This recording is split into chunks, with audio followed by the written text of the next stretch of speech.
என்ன கண்ணுங்களா, எல்லாரும் எப்படி இருக்கீங்க?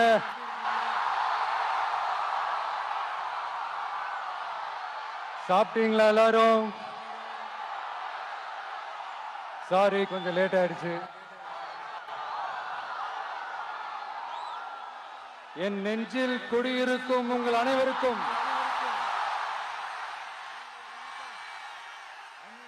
என்னுடைய வணக்கம்.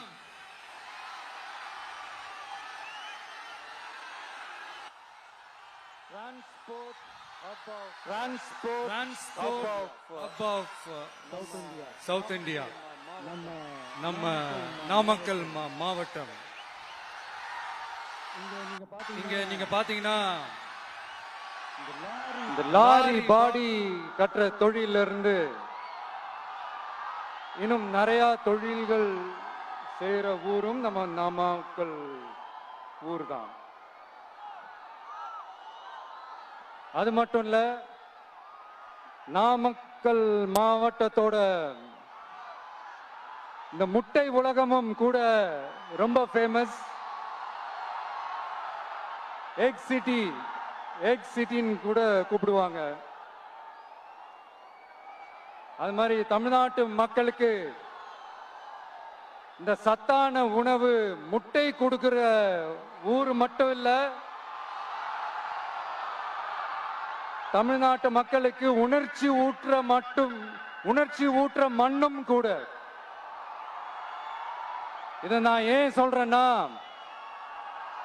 ரெண்டு வரிகள் சொன்னா உங்களுக்கு ஈஸியா கனெக்ட் ஆகும். தமிழன் என்று சொல்லடா, தலை நிமிர்ந்து நில்லடா. எப்படி? தமிழன் என்று சொல்லடா, தலை நிமிர்ந்து நில்லடா. இந்த நாடி நரம்பெல்லாம் ரத்தம் பாய்ச்சுற இந்த வரிகளை எழுதினது யார் தெரியும்ல?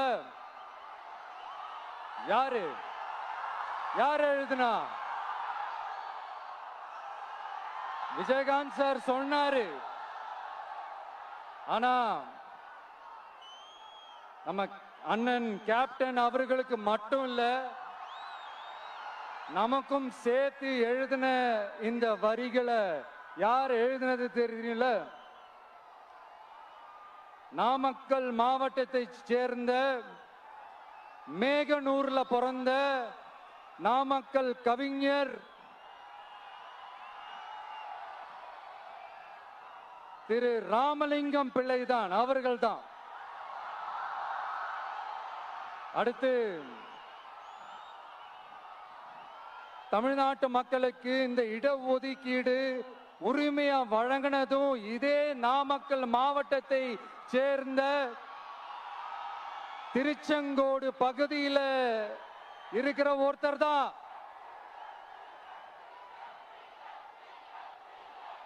நம்ம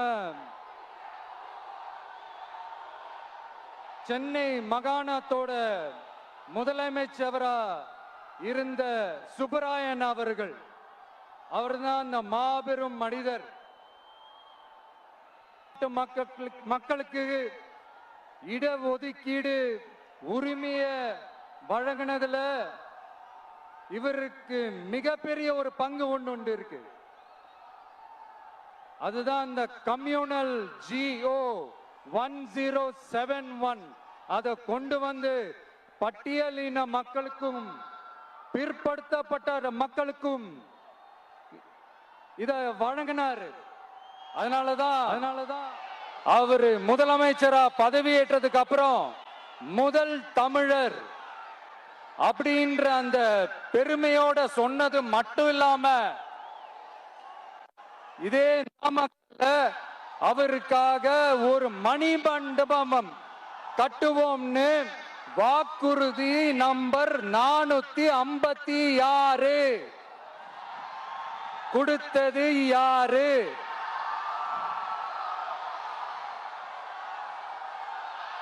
சொன்னாங்களே, செஞ்சாங்களா? அதாவது ஒரு படத்துல நம்ம வடிவேல் சார் இந்த எம்டி பாக்கெட் எடுத்து இப்படி காட்டுவார் தெரியுமா? அந்த மாதிரிதான் ஒவ்வொரு வாக்குறுதியும் படிச்சுட்டு அந்த எம்டி பாக்கெட்டை இப்படி நம்ம காட்ட வேண்டியதுதான். இப்ப நம்ம அந்த நாமக்கல் மாவட்டத்துல வாக்குறுதிகளா அது செய்வோம் இது செய்வோம்னு நிறைய சொன்னாங்களே, அதுல ஒரு சின்ன லிஸ்ட் மட்டும் இப்ப நம்ம பார்ப்போம். ஒவ்வொரு ஒன்றியத்திலும் தானிய சேமிப்பு கிடங்குகள் அமைக்கப்படும். இவை உலர் களங்களுடன் கூடிய கொள்முதல் நிலையங்களுடன் இணைக்கப்படும். வாக்குறுதி நம்பர் 50.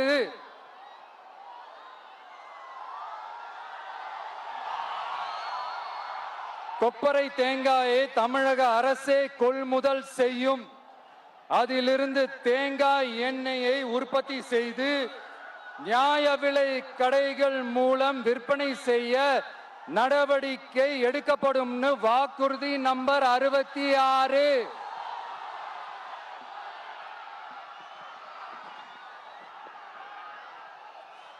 நியாய விலை கடைகளில் நாட்டு சர்க்கரை, வெல்லம் ஆகியவற்றை விநியோகம் செய்ய நடவடிக்கை எடுக்கப்படும். வாக்குறுதி நம்பர் 68. அரசு ஊழியர்கள் மற்றும் ஆசிரியர்களுக்கு மட்டும் இல்ல, போக்குவரத்து ஊழியர்களுக்கும் பழைய ஓய்வூதிய திட்டம் செயல்படுத்தப்படும்.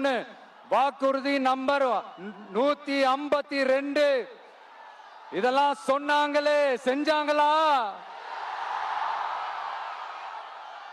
இப்ப நம்ம நாமக்கல் மாவட்டத்துக்கு வருவோம்.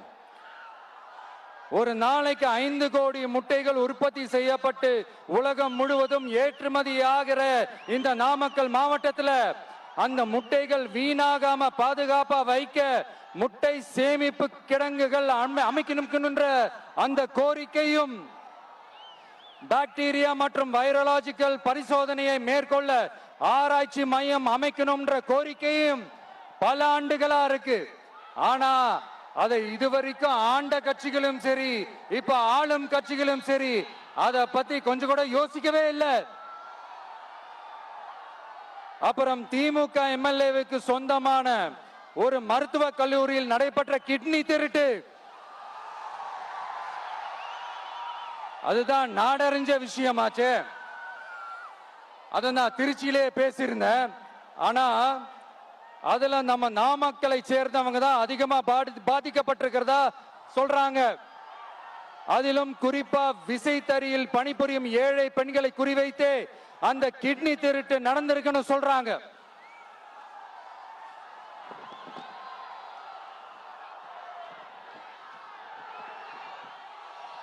இதுல ஈடுபட்டவங்களை யாரா இருந்தாலும் நம்ம ஆட்சி அமைஞ்சதும் கடுமையாக தண்டிக்கப்படுவார்கள். இந்த கிட்னி திருட்டுக்கு ஆரம்பம் எங்க இருக்குன்னு பாத்தீங்கன்னா, கந்துவட்டி கொடுமையில இருக்கு. அதாவது விசைத்தறி தொழிலாளர்களோட வாழ்க்கை தரத்தையும் பொருளாதாரத்தையும் இந்த ஏமாற்று மாடல் திமுக அரசு மேம்படுத்தாத காரணத்தால அவங்க கிட்னி விற்கிற அளவுக்கு தள்ளப்பட்டிருக்கிறாங்க. இது எவ்வளவு பெரிய ஒரு கொடுமை! விசை தொழிலாளர்களோட வாழ்க்கை தரத்தையும் பொருளாதாரத்தையும் மேம்படுத்த தேவையான தீர்வுகளை யோசிச்சு உறுதியா எங்க தேர்தல் அறிக்கையில சொல்வோம்.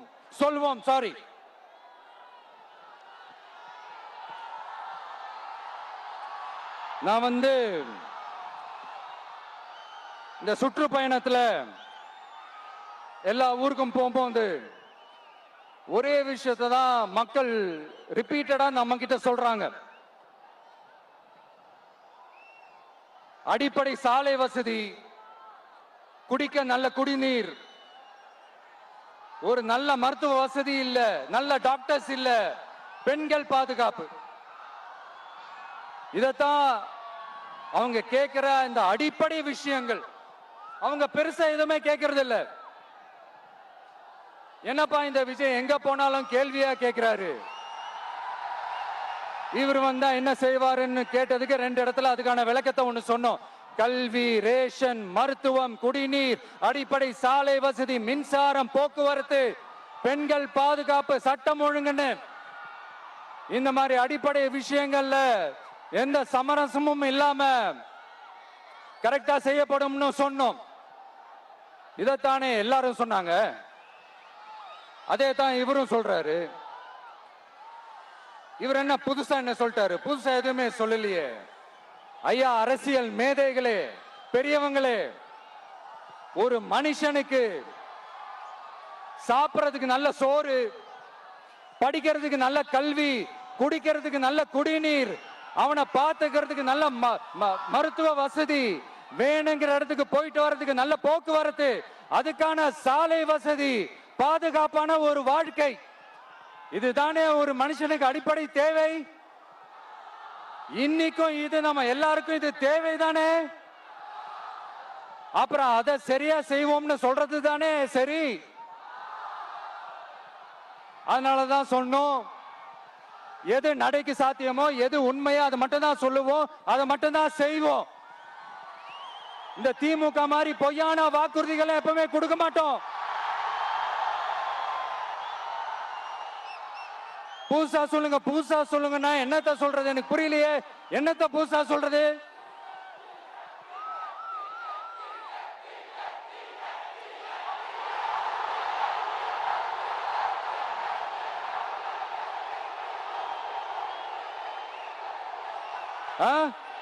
புதுசா என்னப்பா சொல்றது?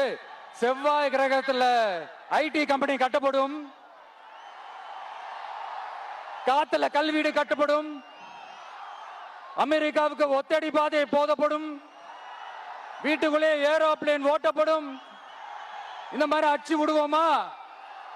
நம்ம சிஎம் அவர்கள் அடிச்சு விடுவாரு, அந்த மாதிரி அடிச்சு விடுவோமா?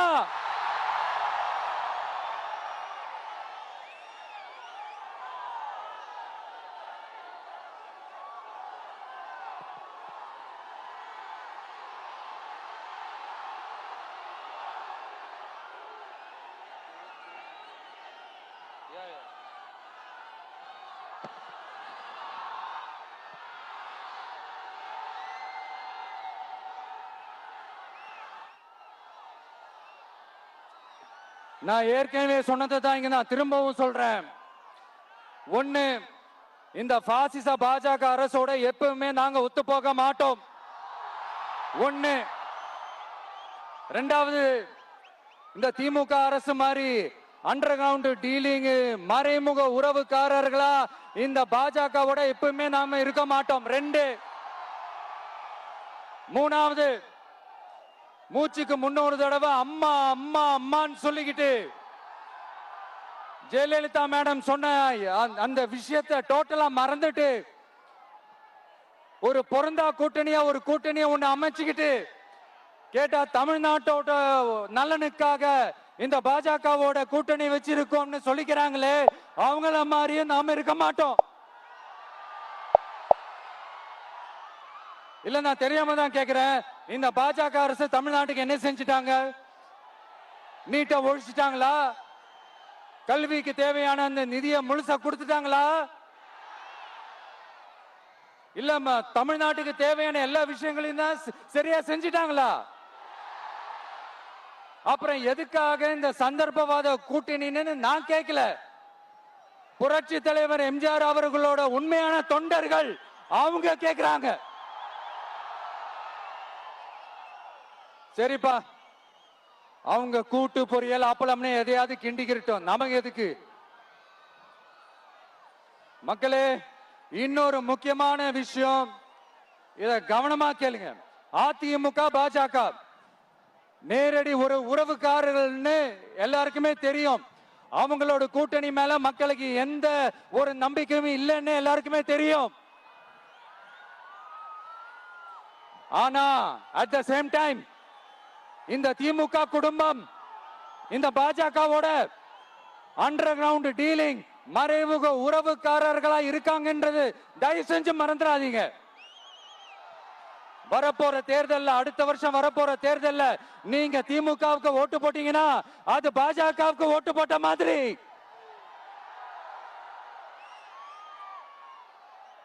வெளியில அடிச்சுக்கிற மாதிரி அடிச்சுப்பாங்க, ஆனா உள்ளுக்குள்ள வேணாம். மக்களே, ஜாக்கிரதை, யோசிங்க.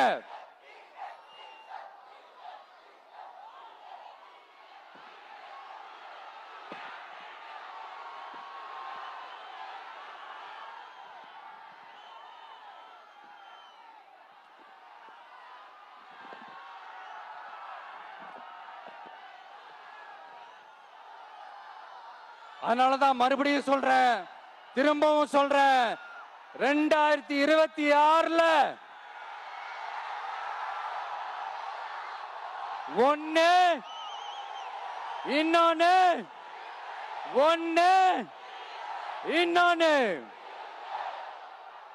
அதாவது ஒண்ணு மாபெரும் மக்கள் சக்தி கொண்ட எளியோரின் குரலா இருக்கிற களத்துல இருக்கிற டிவிக்கு, இன்னொன்னு கொள்கை என்ற பேர்ல மக்களை ஏமாத்திக்கிட்டு கொள்ளையடிச்சுக்கிட்டு தமிழ்நாட்டை ஏமாத்துற இந்த டிஎம்கே.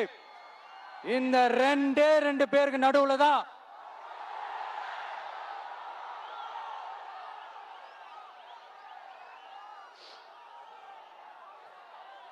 இப்படி ஒரு மோசமான ஒரு ஆட்சியை கொடுக்கறாங்களே. இந்த திமுக அரசு மறுபடியும் ஆட்சிக்கு வரணுமா? உங்க உண்மையான மக்களாட்சி, மனசாட்சி உள்ள மக்களாட்சி, உங்க நம்ம டிவிக்கு மறுபடியும் ஆட்சி அமைக்கணுமா?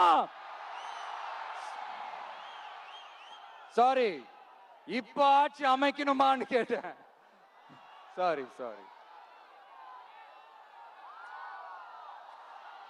நண்பா, நண்பி, தோழா, தோழி, என் மேல இவ்வளவு நம்பிக்கை வச்சிருக்கிறீங்களா? என்ன இவ்வளவு நம்புறீங்களா? பார்த்தலாம், ஒரு கை பார்த்தலாம். சத்தியமா சொல்றேன், நானும் ஒரு 2-3 வாரத்துக்கு முன்னாடி என்னமோ ஏதோ நினைச்சேன். பார்த்தலாம், சத்தியமா பார்த்தலாம். கான்பிடண்டா இருங்க மக்களே, நல்லதே நடக்கும், வெற்றி நிச்சயம். மீண்டும் சந்திக்கும் வரை நன்றி, வணக்கம்.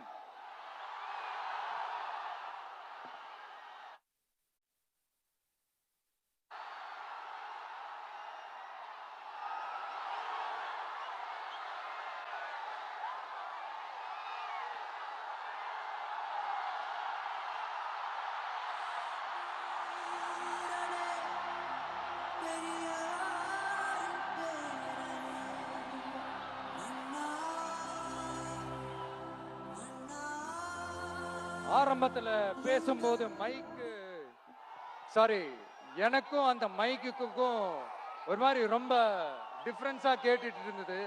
அதனாலதான் கொஞ்சம் அந்த ரிதம் பிடிக்கிறதுக்கு கொஞ்சம் டைம் ஆயிடுச்சு. Okay, thank you so much.